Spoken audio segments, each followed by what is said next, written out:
Hi మిత్రులరా, మనం నేపాల్ దేశంలో పశుపతినాథ్ టెంపుల్లో ఉన్నాము. నా వెనక ఉన్నది పశుపతినాథ్ టెంపుల్ ఒక ద్వారము. ఇక్కడ దీనికి 2-3 ద్వారాలు ఉన్నాయి. ఇక్కడ ఈ పశుపతినాథ్ టెంపుల్లో ఇది పూర్తి బౌద్ధ చైత్య విహారం అని చెప్పేసి నేను తెలియజేయడానికి ఇంత దూరం వచ్చాను. కొండలు గుట్టలు ఎక్కి వచ్చాను. సో మొత్తానికైతే ఇక్కడ ఈ యొక్క చైత్య స్తూపాలను, బుద్ధుని యొక్క చైత్య స్తూపాల నిర్మాణాలు అన్నీ షూట్ చేశాను. చాలా విలువైన సమాచారాన్ని మీకు అందించబోతున్నాను. చాలా విలువైన సమాచారాన్ని అయితే మీకు అందించబోతున్నందుకు చాలా ఆనందంగా ఉంది. ఎందుకంటే దాచబడిన, ఆక్రమించబడిన, చూశారా ఎవరికి ఎవరు మొక్కుతున్నారు, ఎందుకు మొక్కుతున్నారో తెలియని జనం, వారికి అర్థం కాని పరిస్థితి ఏంటిదంటే నిజంగా మనం ఎవరికి పూజలు చేస్తున్నాం అనేది తెలియని పరిస్థితి. అంటే అంత దేశాన్ని అంధకారంలోకి తీసుకెళ్లారు. ఇవన్నీ బయట పెట్టాల్సిన అవసరం ఉంది.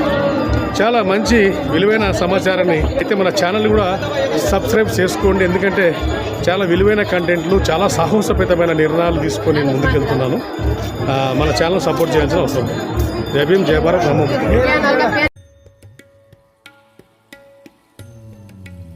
మిత్రులరా, ఇక్కడ పశుపతినాథ్ టెంపుల్లో లోపల వీడియో కెమెరాలు తీయడానికి పర్మిషన్ లేదు.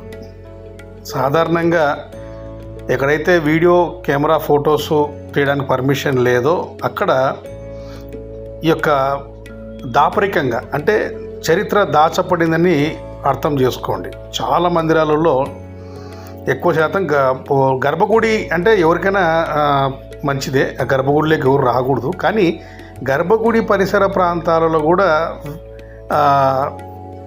ఫోటో షూటింగ్ లేకుండా, వీడియో షూటింగ్ లేదంటే ఖచ్చితంగా అది బౌద్ధ నిర్మాణం అని గుర్తుపెట్టుకోండి.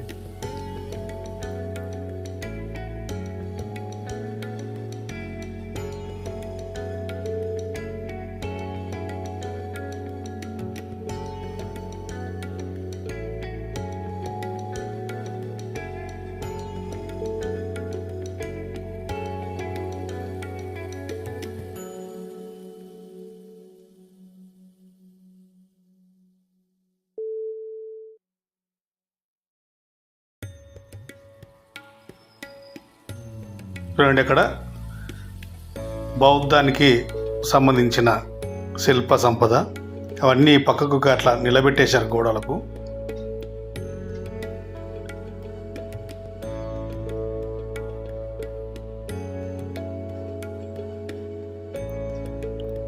ఇక్కడ చూడండి, బ్రాహ్మణ వ్యవస్థ, పూర్తి హోమాలు, పూజలు చేయిస్తున్నారు.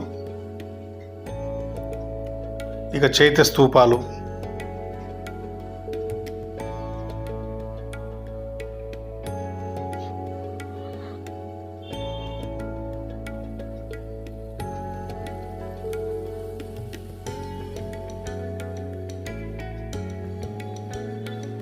ఇక్కడ ఒక దుకాణం కనిపిస్తుంది.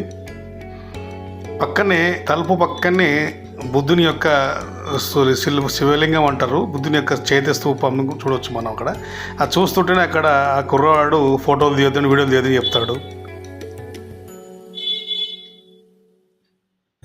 ఎక్కడ చూడు ఏదో ఒక చోట కనపడుతుంటాయి. ఇక్కడ చూడండి, ఎలిఫెంట్ బుద్ధ. మామూలుగా మన దేశంలో వినాయకుడు అని చెప్తారు, కానీ నాగజాతికి సంబంధించిన గుర్తులు అవన్నీ. మన దేశంలో ఎలిఫెంట్ బుద్ధ అంటారు, మన దేశంలో వినాయకుడు అంటారు. విదేశాల్లో ఎక్కడైనా పోండి, ఎవరు వినాయకుడు అని చెప్పారు, ఎలిఫెంట్ బుద్ధ అనే చెప్తారు. ఎలిఫెంట్ బుద్ధ అంటే వినాయక అనే పదం కూడా వినాయక అంటే ఏనుగు కిందికి వస్తుంది. ఇక్కడ చూడు, వీళ్ళందరూ ఒకప్పుడు అంటే వాళ్ళ పూర్వీకులంతా బౌద్ధ భిక్షువులే, ఇప్పుడు వైదిక సన్యాసులుగా మారి ఇక్కడ కూర్చున్నారు. చాలా పెద్ద మాన్యుమెంట్ ఇది. చాలామంది దేశ విదేశాల నుంచి ఇక్కడికి వస్తారు.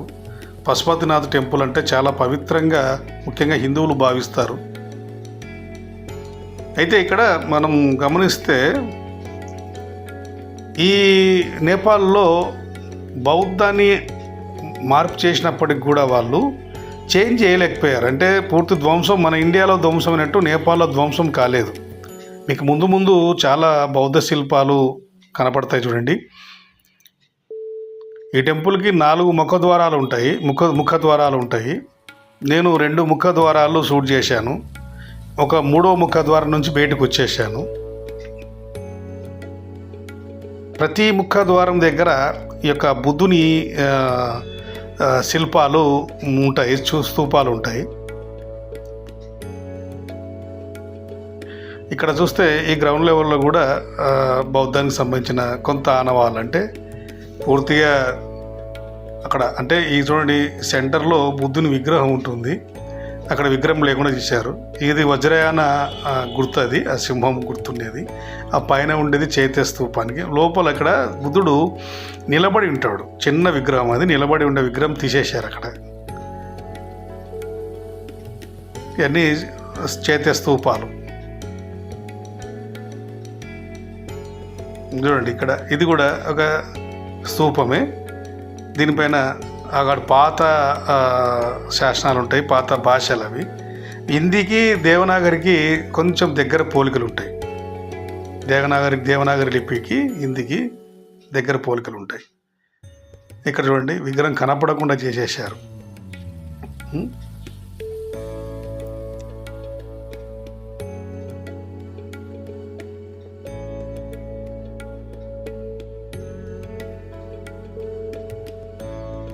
చిన్న చిన్న ఆనవాళ్ళు చూడండి.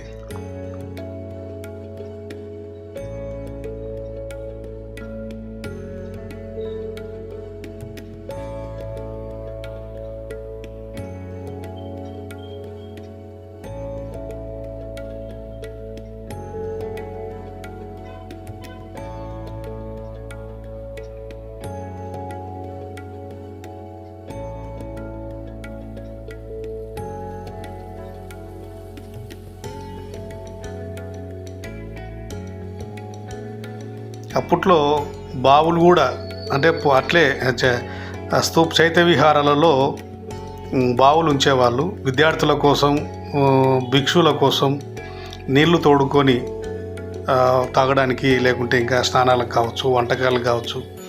ఇది పెద్ద విహారం. అంటే ఇక్కడ విద్య, వైద్యం, అంటే వైద్యానికి సంబంధించిన కోర్సులు కూడా ఉంటాయి. ప్రతి మోనస్ట్రీలో ఇవన్నీ ఉంటాయి. తప్పకుండా బావి ఉంటుంది, లేకుంటే ఆ పక్కన చుట్టుపక్కల నదులు ఉంటాయి.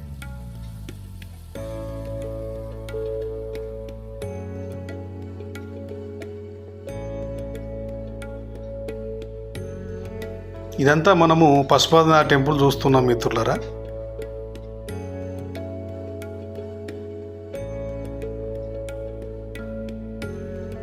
నేపాల్ దేశంలో పశుపతినాథ టెంపుల్ చూడండి. ఇక వజ్రయాన ముఖద్వారం ఇది. ప్రతి దానికి ఈ వజ్రయాన సింహాల గుర్తు. అక్కడ లోపల చైత్య స్తూపము. ఇప్పుడు శివలింగం అయింది, అంతే, ఇంకేం లేదు. నాటి బౌద్ధులే నేటి హిందువులు. ఎక్కువ ఇదంతా నేపాల్ అంతా నాగజాతి కల్చర్ ఎక్కువ ఉంటుంది. మల్ల జాతి, మల్లుల పరిపాలనలో ఇక్కడ నేపాల్ దేశం ఉంది.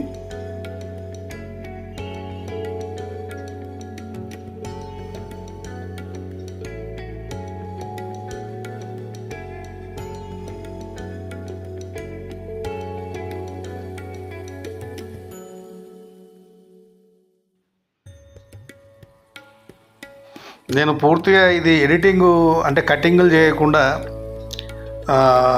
మొత్తం వీడియోని అట్లనే చూపిస్తున్నాను. ఎందుకంటే చాలా విలువైన సంపద. మనం నేపాల్కి మీరు చాలా తక్కువ వెళ్ళడానికి ఆస్కారం ఉంటుంది కాబట్టి, అందుకే అక్కడ చుట్టుపక్కల అంతా ప్రతిదీ సూట్ అయ్యేటట్టు అట్లే కటింగ్ లేకుండా కంటిన్యూ చేస్తున్నాను. చూడండి మీరు, ఎందుకంటే మనం పోలేకపోయినా మీ కళ్ళ ముందర ఈ విజువలైజేషన్స్ వస్తుంది కదా, అందుకోసమే ఎడిటింగ్ లేకుండా కంటిన్యూ చూపిస్తున్నాం మిత్రులారా. ల్యాగ్ అనుకోవద్దండి.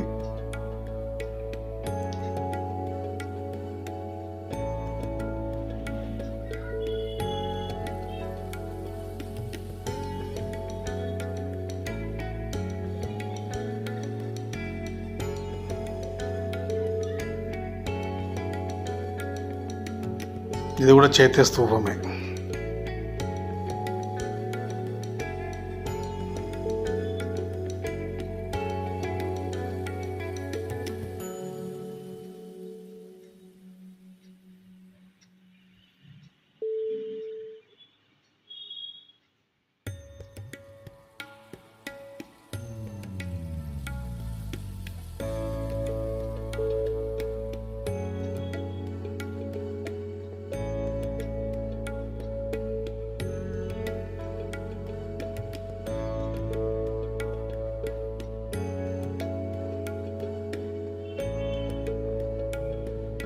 పద్మం.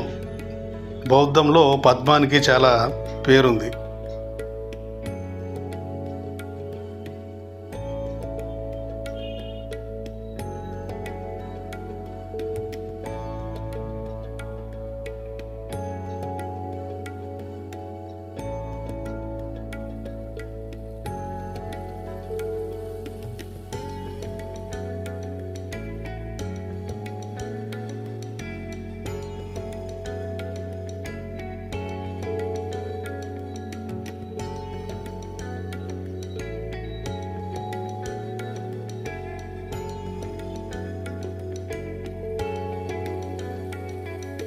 ఇక్కడ పావురాలు ఎక్కువ శాతం ఉంటాయి. వాటికి ఏదైనా గింజలు వేద్దామంటే మేమేమి ఎక్స్పెక్ట్ చేయలేదు, ఇవన్నీ ఊహించలేదు. చాలా బాధపడ్డా. కనీసం ఏదైనా దానికి ఆహారం వేసి అక్కడ చుట్టుపక్కల కూడా వాటి కోసం ఏమి ఇవ్వడం లేదు, కానీ అవి అక్కడికి వస్తున్నాయి. అంటే ఇక్కడ ప్రిపేర్ అయ్యి ఏమైనా వస్తారేమో తెలియదు, భక్తులు ఏమైనా గింజలు పట్టుకొస్తారేమో. అంటే మనం కొత్త కాబట్టి తెలియదు ఇక్కడ పరిస్థితి అది.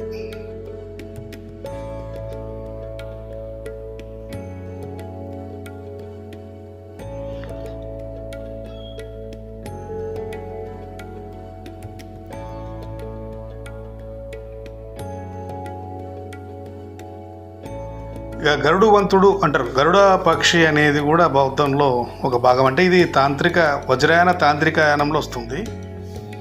అంటే బుద్ధుడికి జాతక కథల్లో బుద్ధుడు గరుడ వాహనంపై వెళ్ళాడు అనేది జాతక కథలు చెప్తారు. జాతక కథలు అనేటివి కల్పిత కథలు అవి. బౌద్ధంలో జ్ఞానం కోసం చెప్పే కథలు అవి. అంటే మనుషులను మార్చడానికి, మనుషులను సక్రమ మార్గంలో ఉంచడానికి. మనం చిన్నప్పుడు పిల్లలకైతే ఎట్లా చెప్తాం, చందమామ బూచుని చూపించి, లేకుంటే రాక్షసుడు వస్తాడు, అట్లా పిల్లలకి ఎట్లా చెప్పి మనము పనులు చేయించుకునే వాళ్ళము. అట్లా విద్యార్థులకు కూడా ఆ కాలంలో కొన్ని ఈ యొక్క కథ త్రిపిటకాలు కావచ్చు, కొన్ని జాతక కథలు, త్రిపిటకాల కన్నా జాతక కథల్లో చాలా 480 జాతక కథలు ఉన్నాయి బౌద్ధంలో. ఇవన్నీ నీతి కథలే. ఆ నీతి కథల ప్రకారంగా కూడా శిల్పాలు చెక్కించేవాళ్ళు. బౌద్ధంలో రామాయణం కూడా ఒక భాగం. రామాయణము, మహాభారతాలు ఇవన్నీ బౌద్ధం నుంచి వచ్చిన కథలే. వాటినే చైత్య విహారాల్లో శిల్పాలు చెక్కించి వాటి గురించి చెప్పేవాళ్ళు. అంటే ఉదాహరణకు చెప్పేవాళ్ళు. ఇక్కడ లోపల కూడా ఇది కూడా ఒక చైత్య విహారమే. లోపల ఇదొక మందిరం.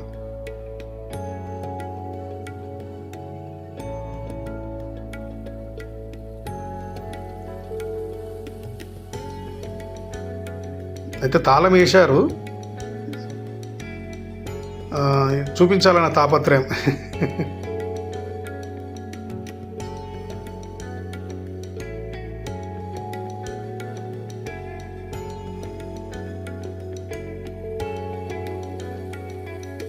అక్కడక్కడ శాసనం రాళ్ళు. ఇప్పుడు మనం చూసిన రాయి శాసనం ఉండేది.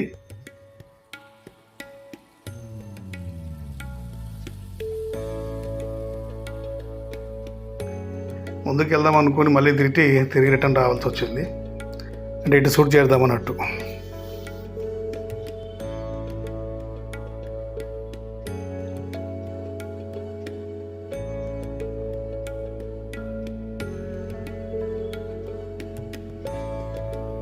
ఇవన్నీ చైత్య స్తూపాలు. అంటే ఒక బుద్ధునికే అని కాదు, గురువులకు కూడా చైత్య స్తూపాలు పెట్టేవాళ్ళు.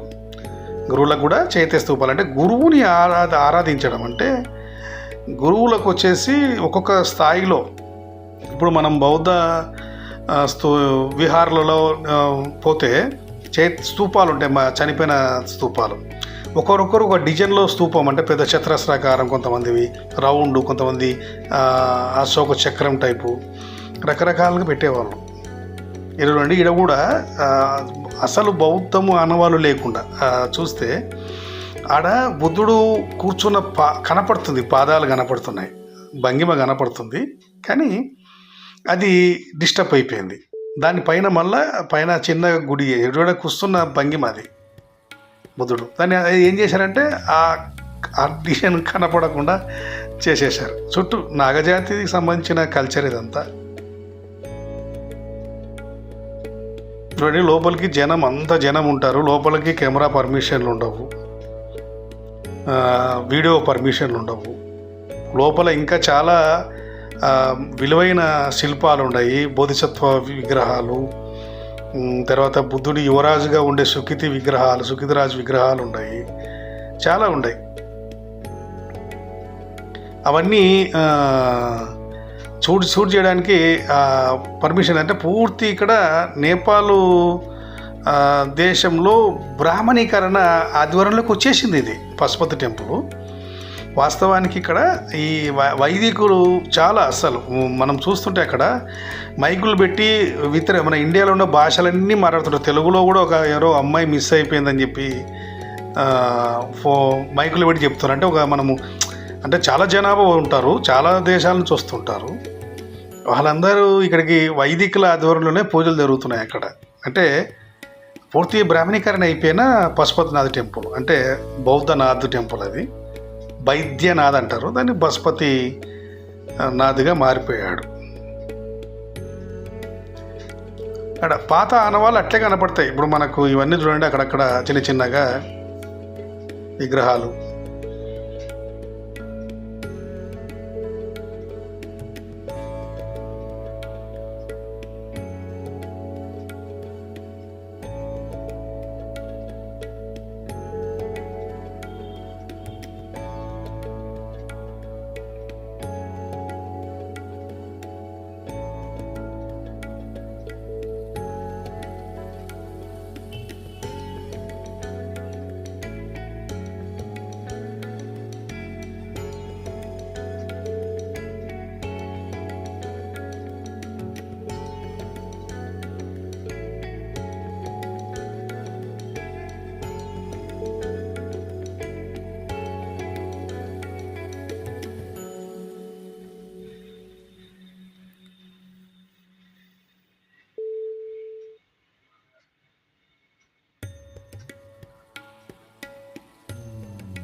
మీకు ఈ విగ్రహాలు బట్టి ఏమర్థమవుతుంది మీరే ఆలోచించండి.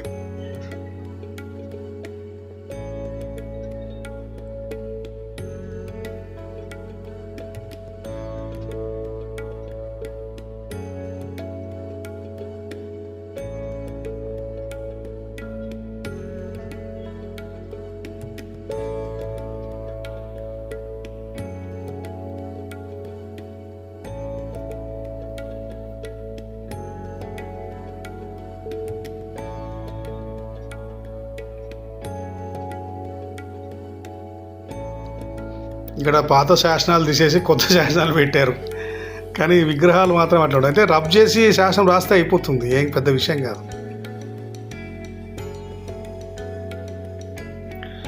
మిత్రులరా, ఇక్కడ ఒక గేట్ ఎంట్రన్స్లో మనకు బౌద్ధ విహార నిర్మాణం సరే బౌద్ధ విగ్రహం కనపడుతుంది. చూడండి మరి.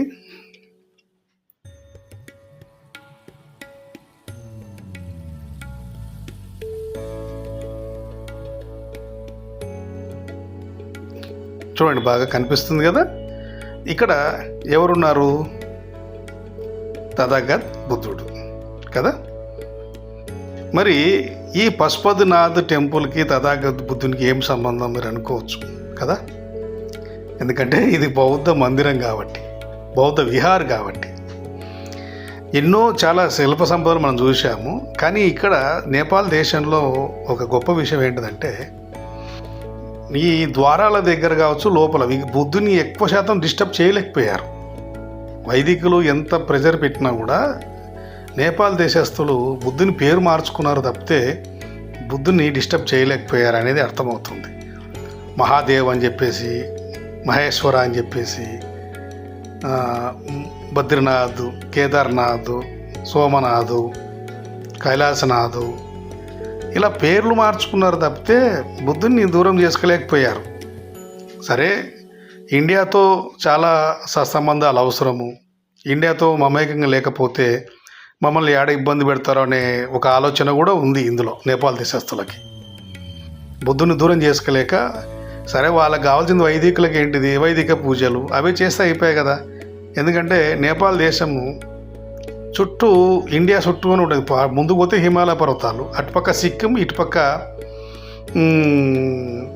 ఉత్తరాఖండ్, ఇక్కడ బీహార్ వస్తుంది, తర్వాత వచ్చేసి ఉత్తరప్రదేశ్ వస్తుంది. చుట్టూ ఇండియా చుట్టూ ఉండి మధ్యన నేపాల్. దానికి కావాల్సి దూరం చేశారు నేపాల్ని. బౌద్ధం పుట్టిన గడ్డ కాబట్టి బుద్ధుడు 28వ బుద్ధుడు, 26వ బుద్ధుడు, 25వ బుద్ధుడు, 4వ బుద్ధుడు కూడా 4వ బుద్ధుడు కాడు. మొత్తానికైతే 3 బుద్ధులు అక్కడ జన్మస్థానం ఉంది. చాలా తథాగత బుద్ధుడు రెవల్యూషన్, దేశంలోనే ప్రపంచంలోనే మంచి రెవల్యూషన్ ఉన్న బుద్ధుడు కాబట్టి ఎక్కువ శిల్ప సంపద కూడా తథాగత బుద్ధునివే వస్తాయి. ఇలాంటి నిర్మాణంలో ఇప్పుడు నెక్స్ట్ ఇంకో నిర్మాణం కూడా చూపిస్తాను. ఇలా నిర్మాణంలో పైన బుద్ధుడు ఉంటాడు, బోధిసత్వ విగ్రహాలు ఉంటాయి. ఇదంతా ఎక్కడో కాదు, పశుపతినాథ టెంపులే మనం చూసేది.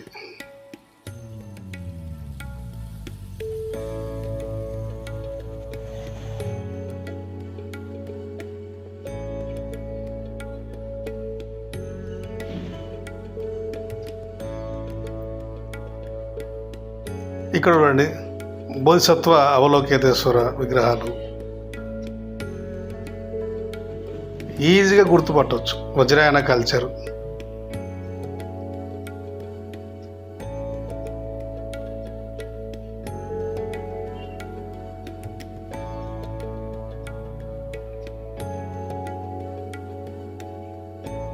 ఇది ఒక ఎంట్రన్స్, ఇది గేటు. మనం ఒక గేట్లో వచ్చాము, ఇవి రెండో గేట్ దగ్గర ఉన్నాం మనం. ఇది అక్కడ లోపల పశుపతినాథ టెంపుల్ది. మనం వెళ్తేప్పుడు ఒక ఎంట్రన్స్లో వచ్చాము, ఎంట్రన్స్లో లోపలికి ఎంటర్ అయ్యాము. మళ్ళీ ఇంకొక ఎంట్రన్స్లో బయట, అంటే బయట కాదు అది, అదంతా అదే పశుపతినాథ టెంపుల్ ప్రాంతమే.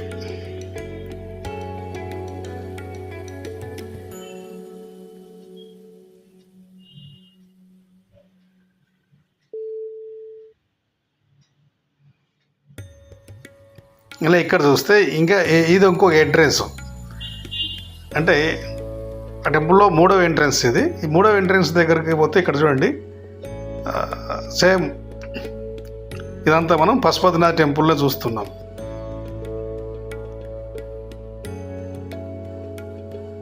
ఎక్కడ పడితే అక్కడ ఈ బౌద్ధ స్తూపాలు, చైత్య స్తూపాలు చాలా ఉంటాయి, తథాగత బుద్ధునివి. నేపాల్ దేశంలో ఎక్కువ 3 బుద్ధులు కనపడతారు. ఒకరు కాక్సంద్ బుద్ధు, తర్వాత కొనగమన్ బుద్ధుడు, ఆ తర్వాత తథాగత బుద్ధుడు. వీళ్ళు ముగ్గురు రాజులే. కాక్సంద్ కొనగమన్ బుద్ధ రాజ్యం కూడా కపిలవస్తు రాజ్యం కంటే ముందు ఆయన డైనెస్టీ ఉంది. అక్కడ నిగ్లిహావాలో చూస్తే మనము ఆయన కనపడతా. అంటే తర్వాత ఈయన సుధోధన మహారాజు రాజ్యం వస్తుంది. అంతకన్నా ముందు కొనగమన్ బుద్ధుని రాజ్యం ఉంది. ఆ మానిమేటి దగ్గర పోయి నేను పోయాను, కానీ వర్షం ఎక్కువ ఉండి బుడద ఉండి షూట్ చేయడానికి వీలు కాలేదు నాకు. ఇక్కడ పోతే ఇక్కడ అదే ఆ గేట్ నుంచి, అంటే 3వ గేట్కి వెళ్ళి వస్తాయి. ఇక్కడ ఇది కూడా ఒక నాగజాతికి సంబంధించిన నిర్మాణమే.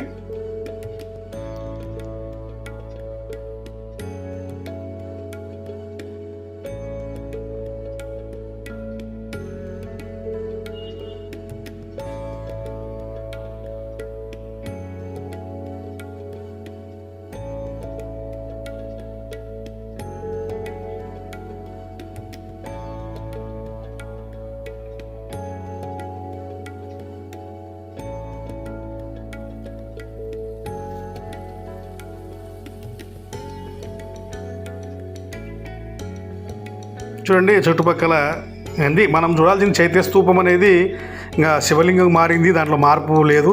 మనం 10 సార్లు చెప్పాల్సిన అవసరం లేదు.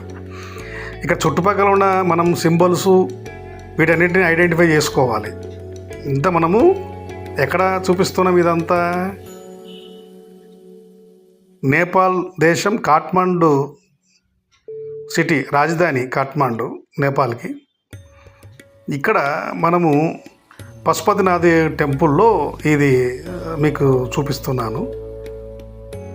అదంతా అంటే కాఠ్మండు పశుపతినాథ టెంపుల్లోని ఒక భాగం. ఇది కూడా 3వ గేట్కి వెళ్ళి ఈ నిర్మాణాలు ఉంటాయి. శిల్ప సంపద చూడండి. అలాగే టెంపుల్ పరిసర ప్రాంతాలు చూడండి. నాగజాతి అక్కడ చూడండి, చిన్నటి బుద్ధుని విగ్రహాలు కనపడతాయి అక్కడ. మరి దీన్ని ఎలా శైవ మందిరంగా చూస్తారు? ఇన్ని ఆధారాలు ఉండగా, ఇంత శిల్ప సంపద బయటపడుతున్నాం కూడా ఇంకా మనము దీన్ని శైవ మందిరంగా ఎలా అనుకుంటాం? మీరే చెప్పాలి.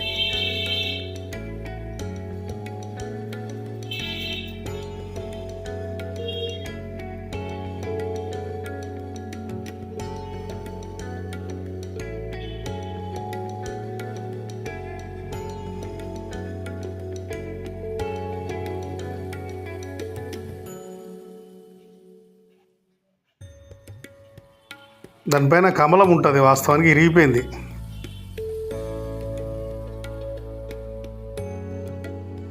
చిన్న చిన్న అంటే కిటికీలకు కూడా ఆ కాలం నాటి డిజైను కల్చర్ కనపడుతుంది. అది కూడా షూట్ చేశాను నేను.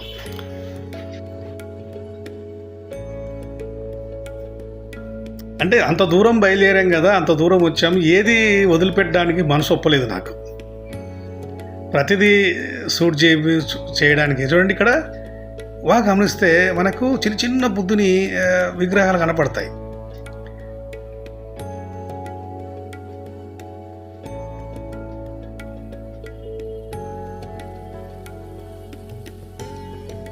కొంచెం బురద తేమగా ఉంది,